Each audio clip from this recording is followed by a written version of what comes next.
जब चिल्लो गाडीको सिटबाट उठेर पूर्व राजा ज्ञानेन्द्र शाहले हात हल्लाए,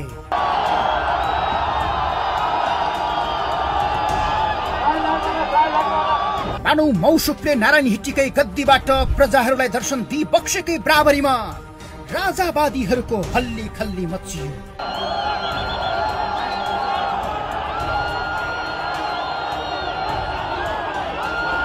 बल्कुमा दुर्गा प्रसाईले उतारेको भेट भन्दा अझ आक्रामक, अझ भयंकर र डरलाग्दा संकेतहरू देखा परे।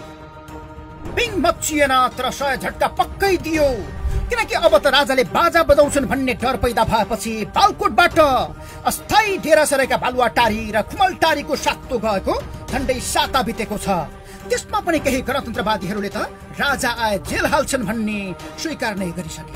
राजा आइहालेछन् भन्नु भने उनले राज चलाउने होलान्, राजा छैन अनि हाम्रो जेल हाल्ने होला। पूर्व राजालाई स्वागत गर्न विमानस्थल गएको भेट सानो थिएन।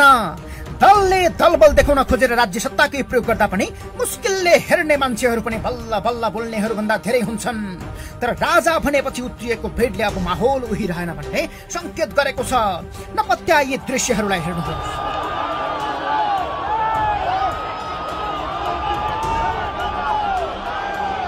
पोखराबाट उस्तै भव्य विदाईपछि काठमाडौँको शानदार स्वागतमा उत्रिएका ज्ञानेन्द्र शाहले भेटलाई इन्जोय गरे। दुर्गा प्रसाईको हाउभाउ हेर्दा त आफै राजा सरह महसुस गरिरहेका थिए।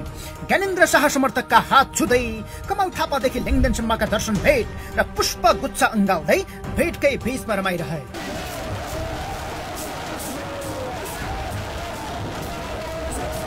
यो रफ्तार विमानस्थलको गेटबाट गौशाला चाबेल चोकसम्म एउटै गतिमा कायम रह्यो। पूर्व राजा बिस्तारै गाडीबाट सवारी हुँदै सम्मान थापिरहेका थिए। समर्थकले जय जयकार गर्दै यता प्रधानमन्त्री केपी शर्मा ओली विरुद्ध चोर चकारीको नारा लगाइरहेका थिए।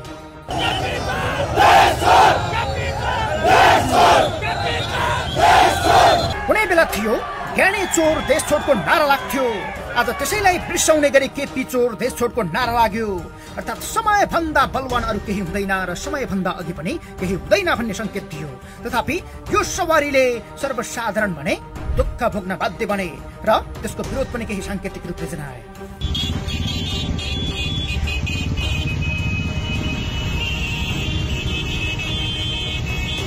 चाबा हिलबाट अलि बढेको रफ्तार महाराजगञ्ज हुँदै निर्मल निवास पुगेर सम्पन्न भयो।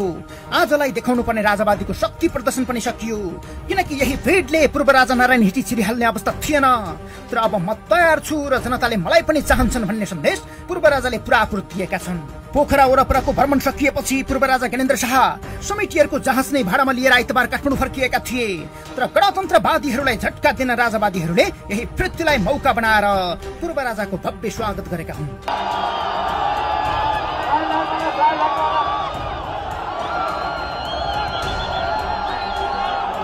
तर स्वागतमा पूर्व राजाको नियतमा पनि शंका लाग्ने केही तस्बिरहरू प्रदर्शित भए। समर्थकहरूले एकातर्फ ज्ञानेन्द्र शाहको र अर्कोतर्फ भारतको भाजपाका नेता र यूपीका मुख्यमन्त्री योगी आदित्यनाथको तस्बिर देखाएर प्रदर्शन गरे।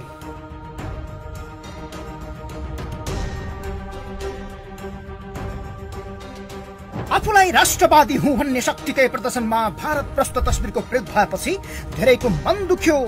योगी आदित्यनाथ र ज्ञानेन्द्रको फोटो बनाएर आन्दोलनमा प्रयोग गरिएको भन्दै प्रधानमन्त्री ओलीका प्रमुख सल्लाहकार विष्णु रिमालले आलोचना गरे।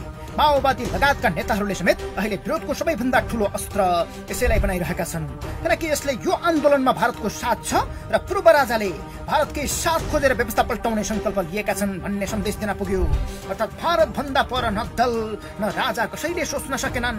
यसले राजा आऊ देश बचाऊ भन्दा पनि भारत आऊ देश बचाऊको अर्थ लगायो।